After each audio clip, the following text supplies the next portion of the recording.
Di ba? Ang galing nyo, no? So, nag-iisa na nga lang ang tao na totoong nagserbisyo sa bayan. Nag-iisa na lang. Si BP Sara na lang.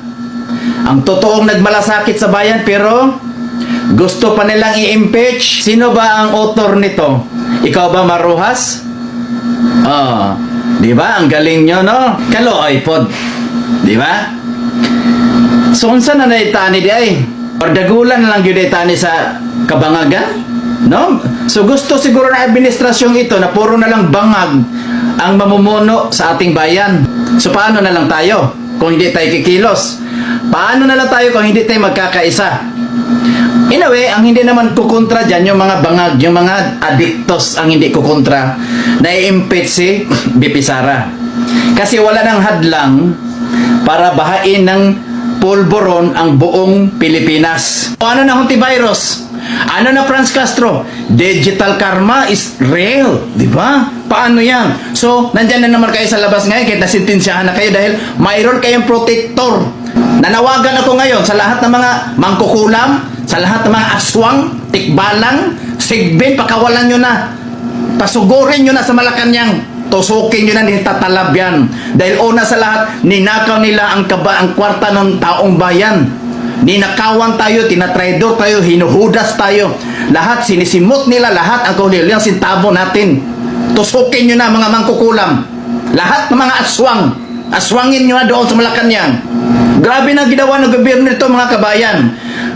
At mostly sa mga kababayan natin dito, tulog, walang alam kung ano ang ginawa ng gobyernong ito.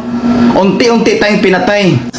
Pero, kung makakaladkad kayo sa kapatid ni Alice Go, si Sheila Go, at saka ni Cassandra Ong, akala nyo kriminal, no? Akala nyo mamamatay tao. Akala nyo kawatan. Di ba? Nandyan sa Senado ang mga kriminal. Nandyan, si babaeng ahas, si Franz Castro na kidnapper, si Hontivirus, dapat yon ang kinakaladkad nyo at ini-inquest sa Senado, mga hangag. Diba? Mas malala pa kayo sa mga kriminal, hayop kayo mga bangag republic. People's power na talaga dito. No? Malakas loob pa kayo magpa-impeach kay BP Sara, samantalang kayo ang number 1 na kawatan? O ano na Hontivirus? Ano na Franz Castro? Digital karma is real. Di ba? Paano yan? So, nandyan na naman kayo sa labas ngayon kahit nasintensyahan na kayo dahil mayroon kayong protector. No? Acting president na si Lisa Tanas. Franz Castro, day. Anong nagngaw-ngaw pa magkada sa kongreso, day? Na convicted ka naman, day. Nasintensyahan ka na Franz Castro, day. Kriminal ka, day. Kidnapper ka, day. So, mayroon na naman tayong i-knock out ngayon. Nandito naman ang pambansang hari ng kaungasan. Balatan natin ang mga bangag.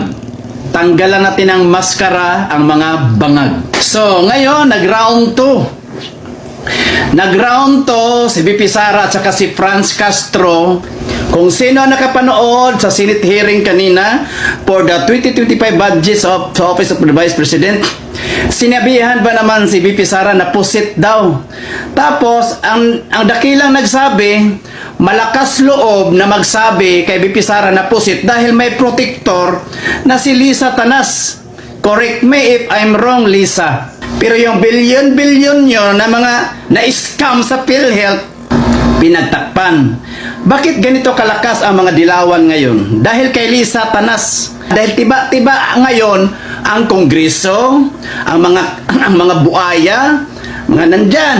Kanina, nasa harap ni BP Sara ang mga buaya. Franz Castro, day. Anong nagngaw-ngaw pa magkada sa Kongreso, day, na convicted ka naman, day. Nasintensyahan ka na Franz Castro, day. Kriminal ka, day. Kidnapper ka, day. Kaya mga demonya, hindi ko to bigyan ng chance na suskunin nyo. Ngayon, makapangyarihan kayo dahil ginawa nyo ang lahat ng panunuhol, no? Kaya kami mga mahihirap, kami mga mamamayang Pilipino, halos simutin nyo kami sa kahuli-hulihan naming sintabo, no? Unti-unti tayong pinatay, mga kabayan. Ano ba ang mga strategy nila na bakit tayo unti-unting pinatay.